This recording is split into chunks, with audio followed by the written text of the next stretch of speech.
جس طرح وہ زقوم کا ذکر آیا تھا نا قرآن میں، تو ابو جہل اور دیگر جو سردار تھے جو قریش کے، انہوں نے کیسے مذاق اڑایا تھا کہ ابھی ابھی یہ مکھن اور روٹی اور نعمتیں جو ان کے آگے پڑی ہوتی تھی کھا لو، پھر بعد میں تو تمہیں زقوم جیسی چیزیں ملیں گی کھانے کے لیے، تمسخر اڑانے کے لیے، مذاق اڑانے کے لیے۔ یہاں بھی یہ کہنا کہ تب تو پھر بڑی خسارے کی واپسی ہوگی، یعنی پھر تو ہمیں بڑی مار پڑنے والی ہے، ہم تو مانتے نہیں ہیں اس دن کو، تو یہ سراسر ان کا مذاق اڑانے والا رویہ تھا۔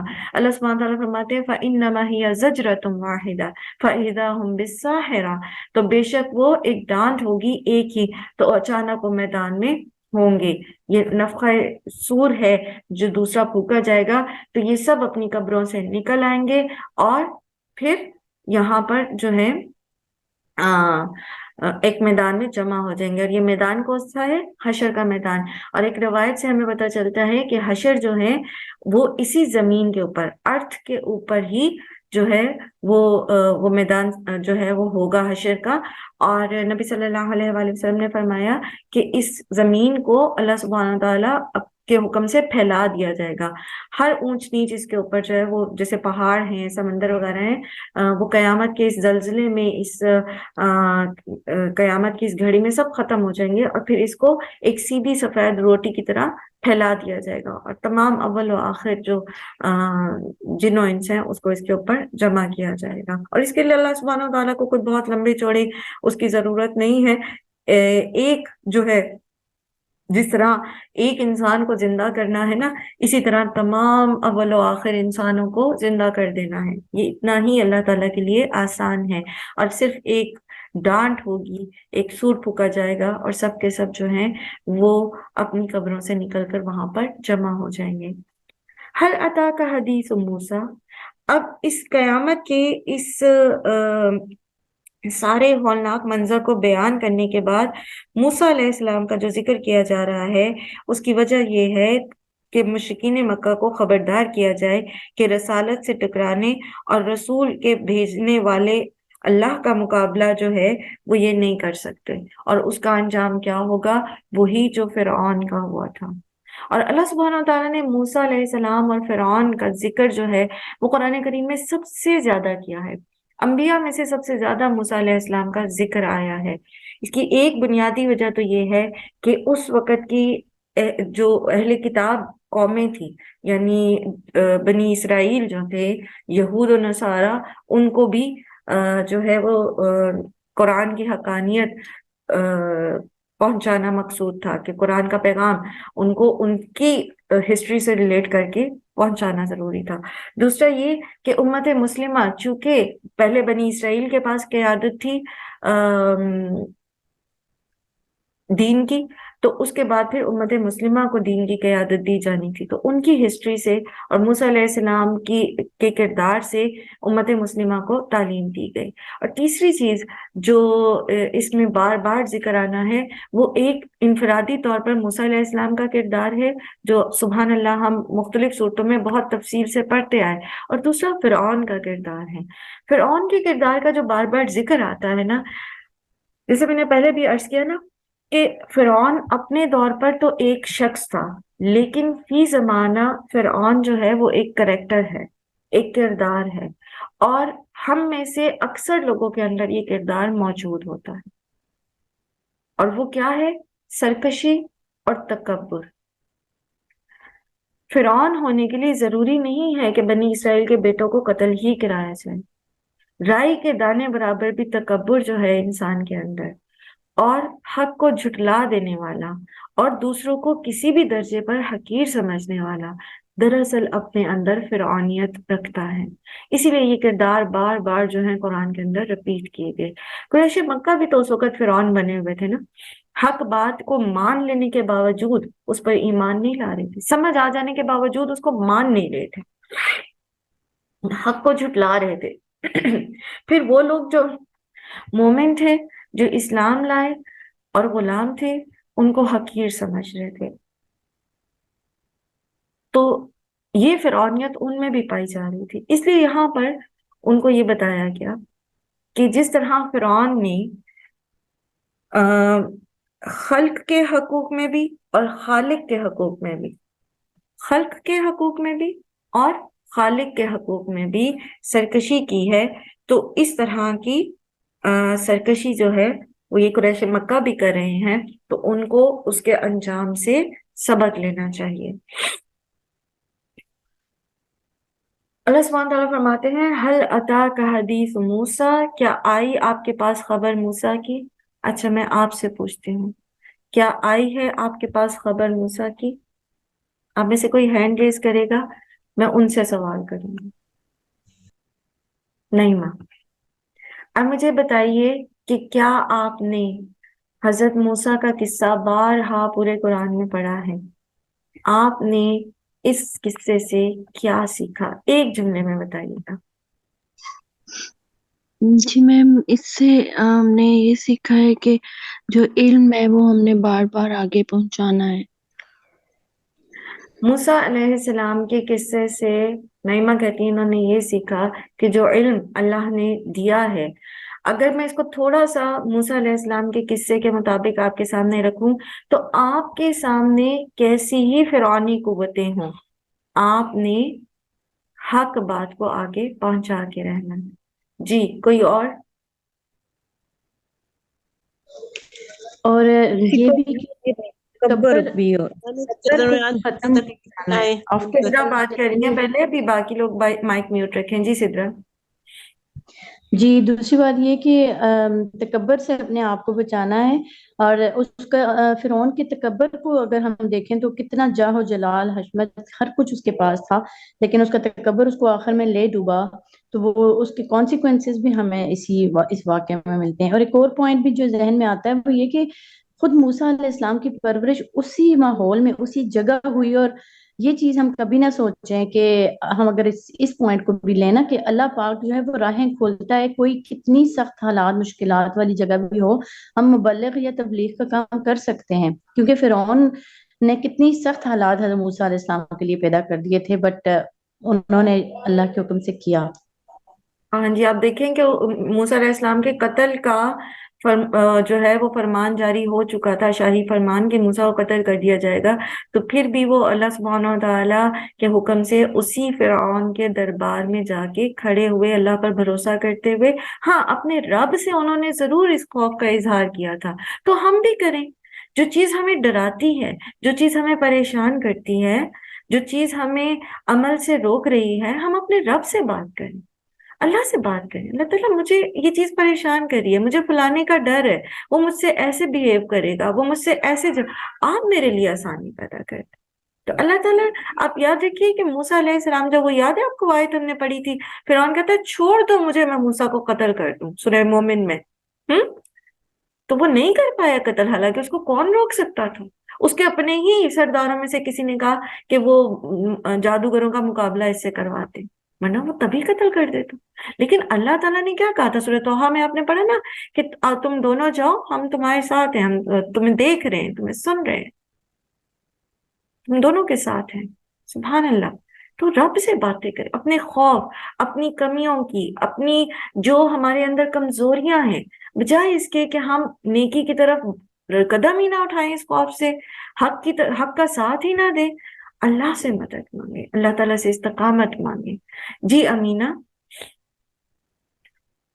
جی السلام علیکم ورحمۃ اللہ وبرکاتہ۔ حضرت موسیٰ کے قصے سے ایک میں نے جو چیز سیکھی ہے تدبیر، کہ اللہ کی تدبیر کے آگے جو انسان کا اپنے جو بڑی بڑی پلاننگ ہوتی ہیں وہ کسی کام کی نہیں۔ جیسے فرعون نے تدبیر کیا کی تھی کہ بنی اسرائیل کے تمام بچوں کو قتل کرنا شروع کر دیا تھا، لیکن اللہ کی قدرت، اللہ کی طاقت کہ اللہ نے اسی فرعون کے دربار میں، فرعون کے محل میں حضرت موسیٰ کو پروان چڑھایا۔ تو انسان جتنی مرضی تدبیریں کر لے، الٹیمیٹلی جو اللہ کی تدبیر ہے اس کے آگے انسان کچھ بھی نہیں کر سکتا۔ جتنی بھی اور لوگ دوسرا حق جو کو روکنے حضرت کی کوشش کرتے ہیں نا، اللہ سبحانہ تعالیٰ سورہ آل عمران میں فرماتے ہیں نا، جب حضرت عیسیٰ کو سولی چڑھانا تھا انہوں نے، تو اللہ تعالیٰ فرماتے ہیں وَمَكَرُوا وَمَكَرَ اللَّهُ وَإِنَّ اللَّهَ خَيْرُ الْمَاكِرِينَ۔ انہوں نے پلاننگ کی، اپنی طرف سے بڑی پرفیکٹ پلاننگ کی تھی عیسیٰ علیہ السلام کو کے قتل کی، لیکن اللہ نے بھی ایک پلان کیا، اور اللہ سبحانہ تعالیٰ نے عیسیٰ علیہ السلام کو زندہ آسمان پر اٹھا لیا، اور اللہ ہی بہترین تدبیر کرنے والا ہے۔ کبھی مت ڈرا کریں، ہاں مدد ضرور مانگیں اللہ سے، یہ مت سوچے کہ میں یہ کر لوں گا، میں کچھ بھی نہیں کر سکتا، سوائے اس کے کہ اللہ کی مدد شامل ہو. جی امینا، ایک اور بات آپ شیئر کرنا چاہیں گی؟ امینا کا دوسرا پوائنٹ ہاں جی جی جی جی. جیسے حضرت موسیٰ جب فرعون کے دربار سے بھاگ کے گئے تھے، تو جب اللہ تعالیٰ کے آگے انہوں نے کتنی پیاری دعا کہ ربی انی لما انزلت الی من خیر فقیر، مطلب اپنی کمزوری اور سارا کچھ اللہ کے آگے انہوں نے جب کھول دیا، تو اللہ تعالیٰ نے ان کی رہائش کا بھی بندوبست کر دیا، اللہ نے نکاح کا بھی ان کے بندوبست کر، مطلب ہر طرح سے اللہ تعالیٰ نے ان کے لیے آسانیاں کر دی. تو اس میں یہ کہ اللہ تعالیٰ کے آگے اپنی ہر جو پریشانی ہے اس کو کھول کے بیان کرنا چاہیے، جس سے اللہ تعالیٰ بہت خوش بھی ہوتے ہیں اور اللہ تعالیٰ پہ آسانیاں بھی کرتے ہیں. ایک چیز میں نے یہ بھی حضرت موسیٰ کے واقعے سبحان سے اللہ. سیکھی ہے. اس دعا میں آپ دیکھیے ربی انی لما انزلت الی من خیر فقیر میں اس کا ترجمہ کیا بنتا ہے کہ اے میرے رب، جو بھی تو مجھے خیر دے میں اس کا محتاج ہوں. تو جو بھی پھر اللہ تعالیٰ دے نا اس میں راضی ہو جائے. کبھی بھی اپنی اینک سے نہ دیکھے کہ میں نے تو یہ چیز مانگی تھی اور اتنا بڑے پیمانے پہ میں کام کرنے جا رہا تھا، چاہتا تھا، اور اتنی بڑی نیکی کرنا چاہتا تھا، یا جس چیز کی بھی اللہ تعالیٰ توفیق دیتے نا، ہم اسی کے محتاج، اس میں راضی رہیں اور پھر اس میں ترقی کرنے کی کوشش کریں. کیونکہ اللہ سبحانہ و تعالیٰ بہتر جانتے ہیں نا کہ نعمت بھی کتنی کا ہم سہار سکتے ہیں. بعض اوقات اپنے تئیں ہم ایک بڑا کام کرنا چاہتے ہیں، لیکن اللہ تعالیٰ کو بہتر پتہ ہوتا ہے کہ اس وقت ابھی ہماری ٹریننگ نہیں ہوئی، اگر یہ بڑی نعمت ہمیں مل گئی تو ہم اسے ضائع کر دیں گے اپنی بیوقوفی سے. سبحان اللہ. جی فرزانہ. السلام علیکم. میم، میں نے حضرت موسیٰ علیہ السلام کے واقعہ سے یہ سیکھا ہے کہ ان کے اندر توکل اللہ تعالیٰ کی ذات پر بہت تھا.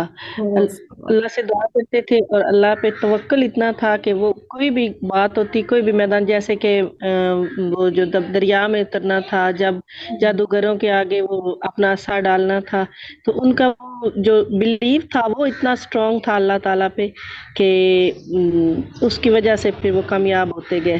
بالکل، اللہ پر بھروسہ، غیر مشروط بھروسہ. ٹھیک ہے.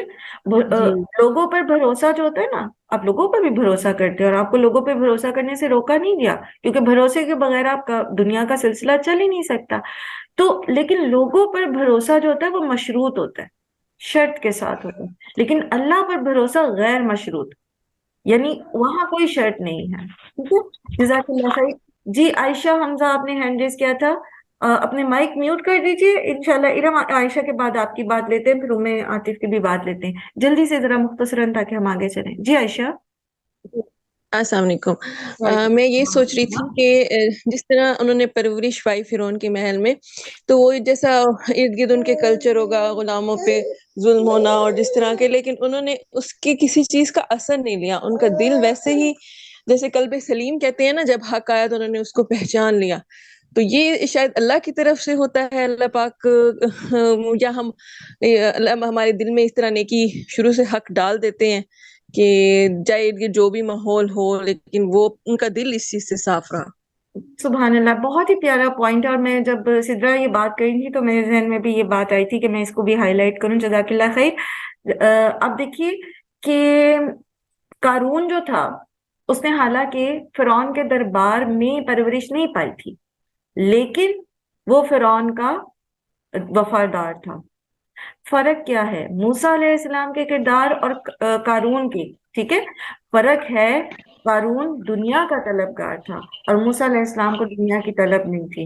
اور جب انسان کو طلب ہی ہدایت کی ہو نا، تو پھر وہ پروین، میں آپ کا مائک اس لیے میوٹ کر رہی ہوں کہ مجھے اپنی آواز پلٹ کے آ رہی ہے. ٹھیک ہے، میں بھی آپ سے کہتی ہوں، پھر آپ مائک آن کیجیے گا. تو میں بات یہ کری تھی کہ ہمارے اندر وہ جو ابھی عائشہ کہنی نا کہ اللہ تعالیٰ کی طرف سے جو ہے وہ ایک انسان کے اندر ہدایت ہوتی ہے، تو وہ جو فطرتاً تو ہم سب کے اندر ہوتی ہے، لیکن جو ایک چنگاری ہوتی ہے نا، جیسے ابراہیم علیہ السلام کہاں پیدا ہوئے تھے؟ بت خانے میں پیدا ہوئے تھے. ٹھیک ہے، وہیں پر. لیکن اللہ تعالیٰ نے انہی کے ذریعے جو ہے وہ اسلام کا پیغام پہنچایا. تو یہ فرق ہے. انسان کے اندر جب ہدایت کی طرف ہوتی ہے تو اللہ سبحانہ وتعالیٰ ایک ایسے ہی کلچر میں رہتے ہوئے بھی، وہ لتھڑے ہوئے برائیوں سے بھرے ہوئے کلچر میں جو ہے نا، وہ اللہ تعالیٰ موسیٰ جیسے لوگ جو ہیں وہ پیدا کر دیتے ہیں. سبحان اللہ. جزاک اللہ خیر. جی پروین کی بات لیتے اور اس کے بعد پھر عاطف کی، پھر میں آگے اس کو سماپت کرتی ہوں. جی پروین، آپ اپنا مائک آن کیجیے.